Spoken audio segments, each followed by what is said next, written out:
जय श्री कृष्णा। राधे राधे दोस्तों, आप सभी का दिन शुभ और मंगलमय हो। आप सभी पर भगवान विष्णु की कृपा सदा सर्वदा बनी रहे। आज की वीडियो में आप सुनेंगे भादो मास महात्म्य का अध्याय 8। पिछली वीडियो में आपने यदि 1 से 7 तक के अध्याय नहीं सुने हैं तो आप लोग उन अध्यायों को भी सुन सकते हैं।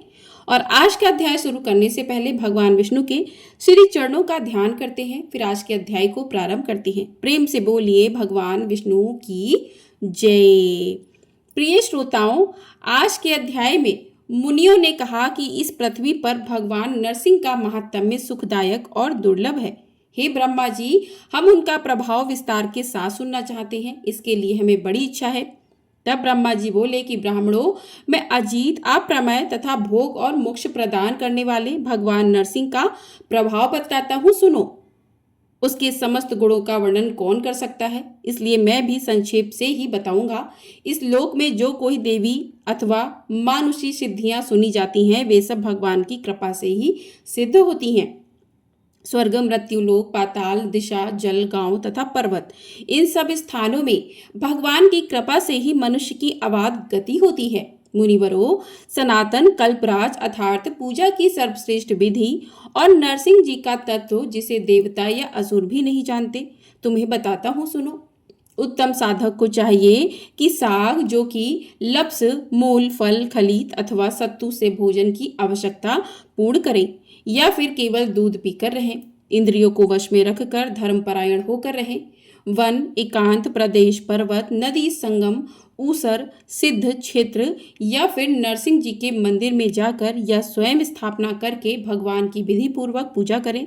शुक्ल द्वादशी को उपवास करके जितेंद्र भाव से 20 लाख बार भगवान के मंत्र का जाप करें।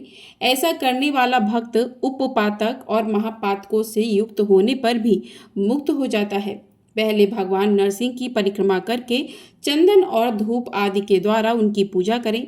मस्तक झुकाकर प्रभु को प्रणाम करें और उनके माथे पर कपूर और चंदन मिले हुए चमेली के फूल चढ़ाएं। इससे सिद्धि प्राप्त होती है। किसी भी कार्य में भगवान की गति कुंठित नहीं होती।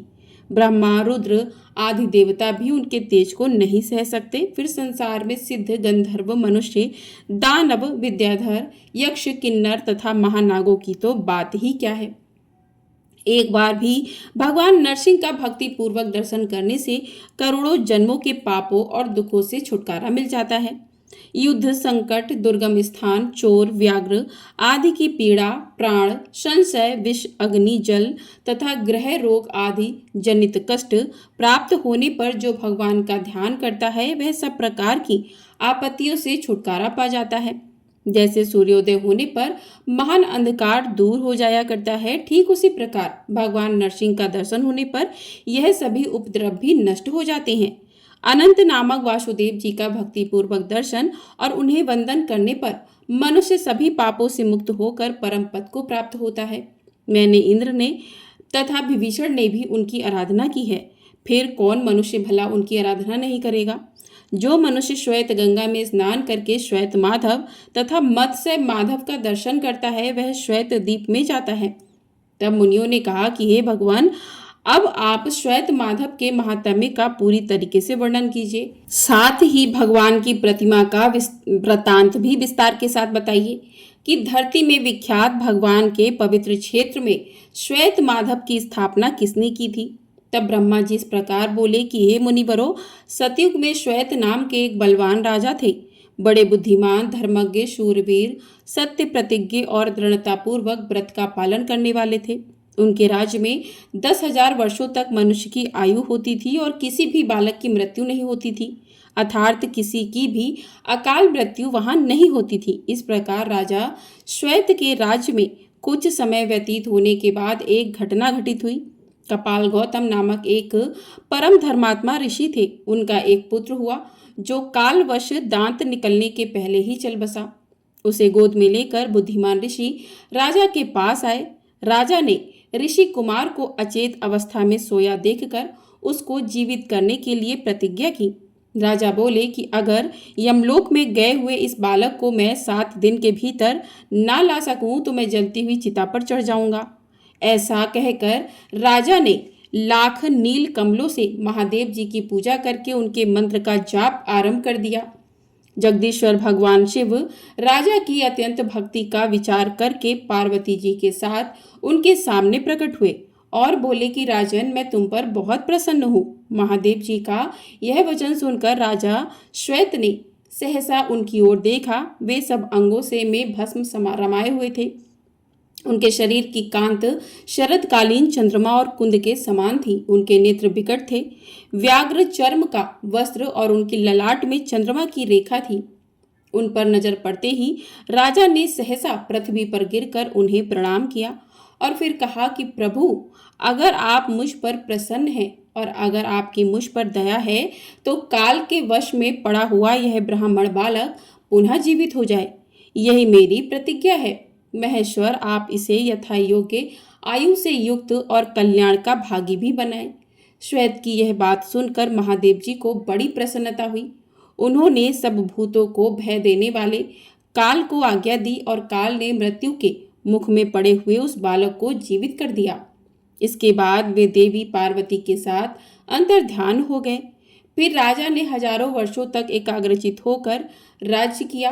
फिर लौकिक धर्मों और वैदिक नियमों का विचार करके भगवान केशव की आराधना का निश्चित व्रत ग्रहण किया।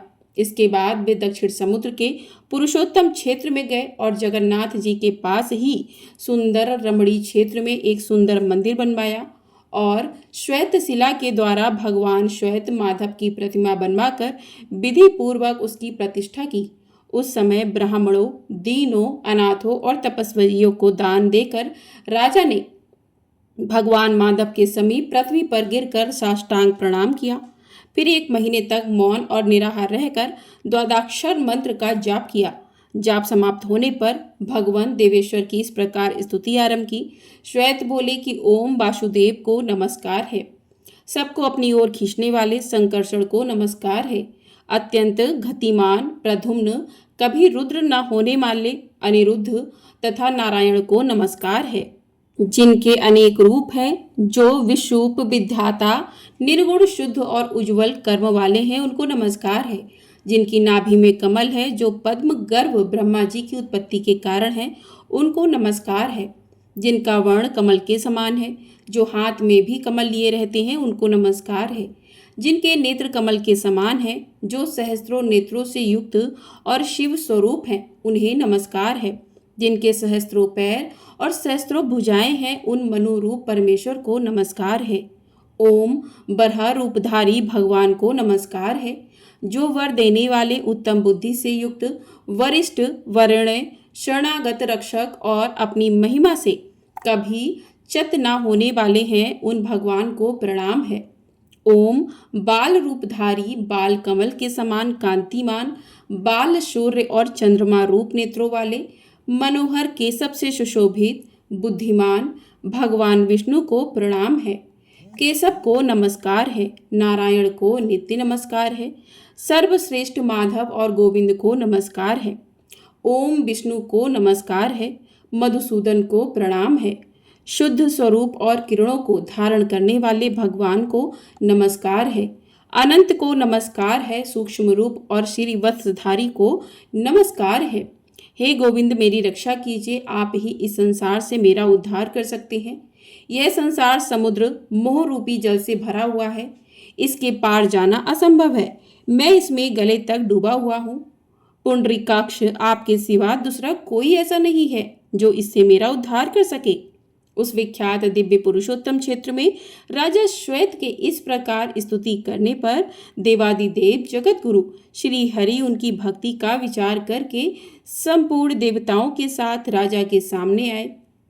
नील मेघ के समान श्याम वर्ण कमल पत्र के समान बड़ी बड़ी आंखें, हाथों में दैदीप्यमान सुदर्शन, बाएं हाथ में पंचजन्य शंख तथा अन्य हाथों में भी गदा, शारंग, धनुष और खड़ग, यही उनकी झांकी थी। भगवान ने कहा, राजन, तुम्हारी बुद्धि बड़ी उत्तम है, तुम में पाप का लेश भी नहीं है और मैं तुम पर बहुत प्रसन्न हूँ।